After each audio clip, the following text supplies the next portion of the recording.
Салам достор. Мен Элмир Эсеналиев, силер менен чогуу кайра ый китепти үзүлдүгү даярмын.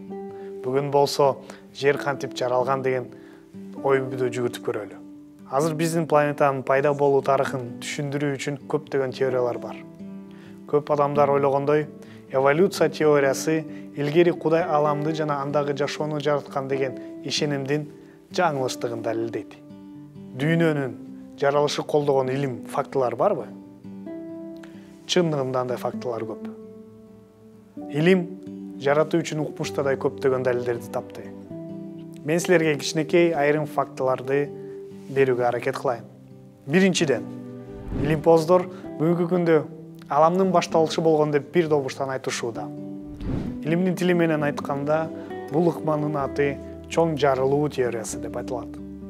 Башкача өзүнүн сөзү менен айтканда, аламды бирөө же бир нерсе жараткан деп ишенишет.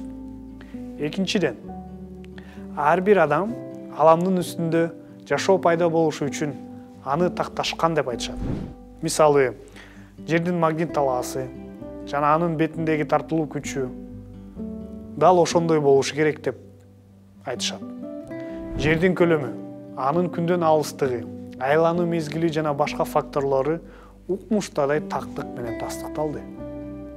Жок дегенде бир планетада ушул факторлордун эң ыңгайлуу айкалышын пайда болуу мүмкүнчүлүгү өтө аз экен. Үчүнчүдөн, жер жүзүндө жашоо бир башаламандан табигый процесстерден болуп жүрүп, пайда болушу мүмкүн эмес экендигине уламдан улам көп далилдер келип чыгууда. Жашоонун өзүнөн өзү келип чыгуу мүмкүнчүлүгүн аныктоого аракет кылган эксперименттер, алардын бардык айласы кеткен аракеттерине карабастан эч кандай ийгиликке жетишкен жок. Төртүнчүдөн, жер бетиндеги бардык тирүү жандардын генетикалык кодунда акылдуу жараткандын изи бар. Генетикалык коддун ичиндеги маалыматты биз китептердеги жана татаал компьютердик программалардагы болгон маалыматтар менен салыштырсак болот. Бешинчиден, Дарвиндин теориясынын Ахиллес сөөгчөгү дагы деле жаныбарлар жана өсүмдүктөр. Дарвин алдын ала айткан көптөгөн өткөл формалар эч качан азыр дагы табылган эмес. Ушул жагдайлар эволюционерлерди Дарвин теориясынын өзгөртүүгө мажбур кылат. Жалпысынан табигый эволюция теориясы бүгүнкү күндө илимде чоң койгойлорду баштан өткөрүп жатат. Ыйык жазууда жер жаратылыш жөнүндө мындай айтылат. Башталыш 1-2 бөлүмдөрдө сиз окуп тапсаңыз болот. Кудай асмандарды, жерди жана андагыларды 6 күндө жараткан. Жер болсо коркусуз, ээн болчу, түпсүз түнкуюктуу караңгылыкка каптап турчу. Ошондо Кудай жарык болсун деди. Жарык пайда болду.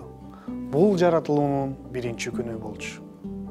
Экинчи күнү аба мейкиндикти жаратты. Жаралтыштын 3-чү күнү суу кургактыктан бөлүнүп калган. Суу деңиздерге, көлдөргө жана дарыяларда топтолуп, жерде чөптөр жана бак дарактар пайда болгон. 4-чү күнү аба мейкиндигинде ай жана жылдыздар пайда болду. 5-чи күнү биринчи тирүү жандыктар пайда болду. Балыктар жана канаттуулар сууда жана абада. Кудай аларга жемиштүү болуп, көбөйө бер деп батасын берди. 6-чы күнү кургактыкта айбандар пайда болду. Ошол эле учурда жогорку жаратуу жаратылган адам. Кудай адамды топурактан жараткан, ага жан үйлөгөн, ага күч жана акыл берген. Ал жердеги бардык жаныбарларды башкара алмак.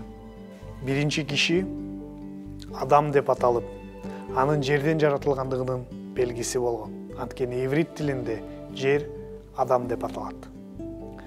7-чи күнү Кудай жумуштан эс алды. Демек, жуманын 7-чи күнү ыйык китепке ишенген элдер үчүн эс алуу күнү деп эсептелинет. Маке досум, кыскача жер кантип жаратылган жөнүндө мен айтып бердим. Эгер сен толугураак билгиң келсе, ыйык китепти ачып, 1-2 башталыш китептерин окуп, ошол жерден билсең болот. Эгер сага жагымдуу болсо, менин видеолорум, ушул видеого лайк басып, досторубуздар менен бөлүшкөнү унутпаңыз. Жана менин биринчи видеомду көрсөңүздөр болот. Ыйык китеп бул эмне экенин. Кийинки көрүшкөнчө сак саламатта калыңыздар.